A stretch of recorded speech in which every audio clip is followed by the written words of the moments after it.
Hello. Today we want to talk about economic welfare. We have to be very careful when we're talking about the welfare of economics or economic welfare. We need to be able to understand that when we talk about this type of welfare, we're not talking about the government social program, which provides income, food stamps, and other goods and services to those who financially qualify. What we're talking about here is who benefits, who loses in the economic system. Obviously, if you buy something, you want to be careful that, you want to be sure, I should say, that you get the better of the deal. If you're selling something, you want to be sure that you gain as well.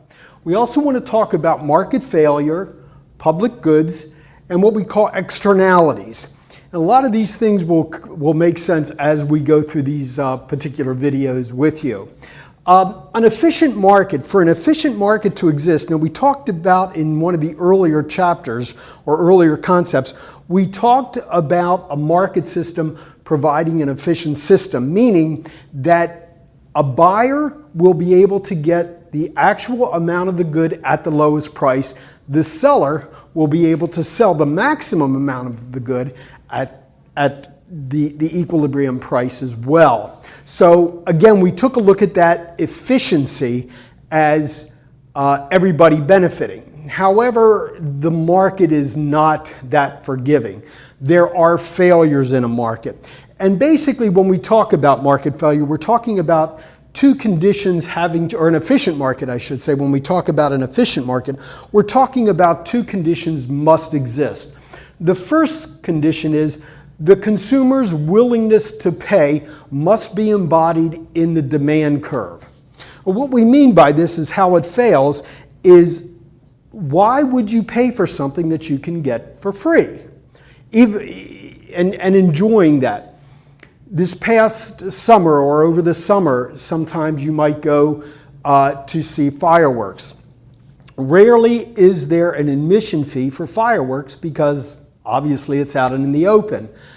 Private firms are not willing to provide fireworks to individuals as a profitable basis for that, because why would they when you can see fireworks for free? At Longwood Gardens there is a price to see the fireworks, but that price also contains the admission to the gardens and the fountain show. But if you're on the outskirts and you're viewing those fireworks, why would you want, and that was the only thing that was important to you, why would you go and pay for that? So basically, the consumer's willingness to pay must be embodied within the demand curve. It must be embodied as a marginal benefit. And then finally, the seller's true cost is another condition that must exist.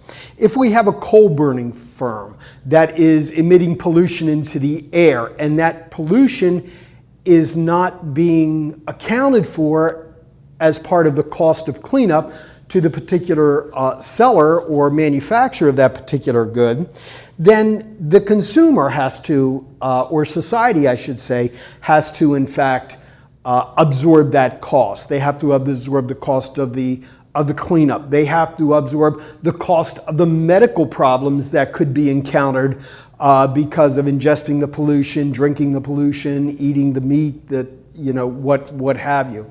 So therefore, for an efficient market to exist, we have to embody in the demand curve the consumer's willingness to pay, and number two, the seller's true cost has to be embodied in the supply curve or in the marginal cost curve.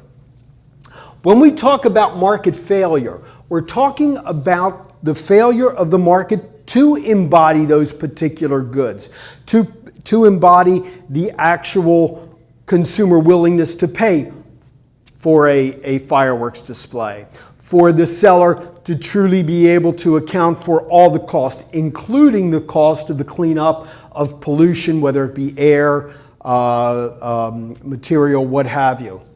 And in order for us to properly understand this, we have to first take a look at what an efficient market is. Where does the consumer benefit? Where does the seller benefit? And to that end, we have what is called consumer surplus. Now, consumer surplus, by definition, is the amount a consumer is willing to pay versus the amount that he or she has to pay. So if we take a look at this particular graph, I'm going to call this graph A.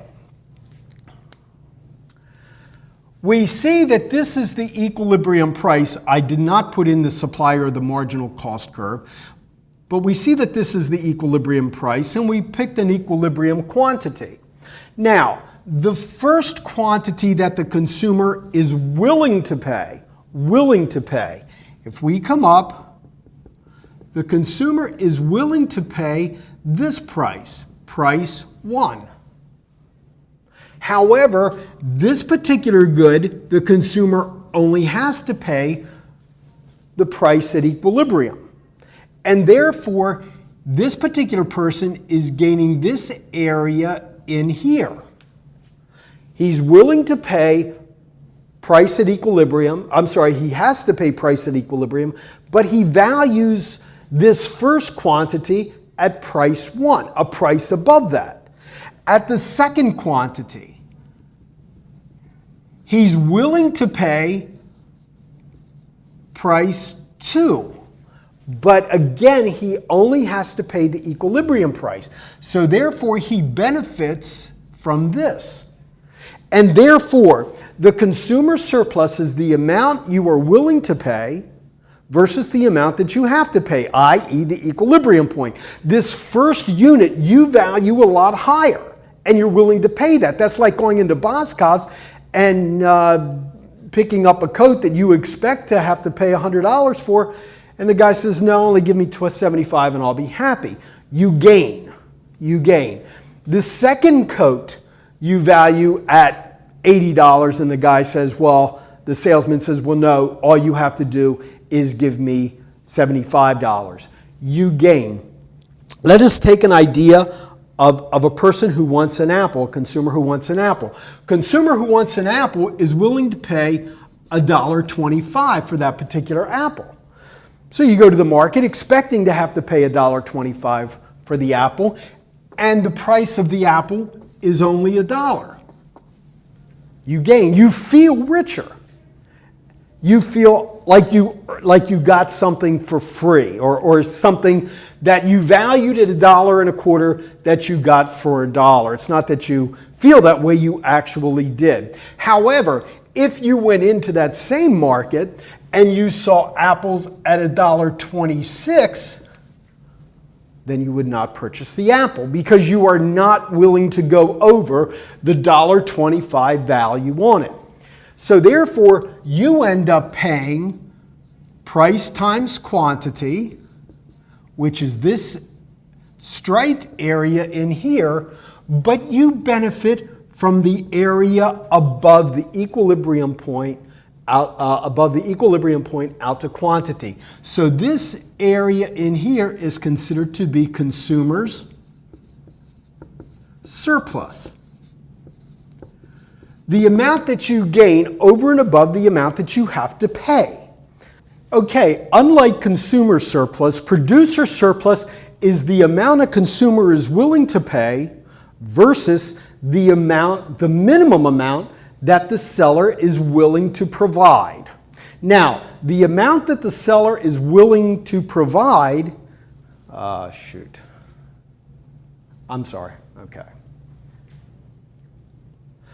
Whereas where we had consumer surplus was the amount that consumers are willing to pay versus the amount that they have to pay, producer surplus is the amount consumers are willing to pay versus the minimum amount that the seller is willing to accept. Now, the minimum amount the seller is willing to accept is the actual cost of the resources, the land, the labor, the capital, and the entrepreneurial ability. So if we take a look at this graph, in order to provide quantity 1, Q1, it's going to have to be a minimum of price 1. And that is the minimum amount. That is the cost of the resources to provide one particular unit of that good.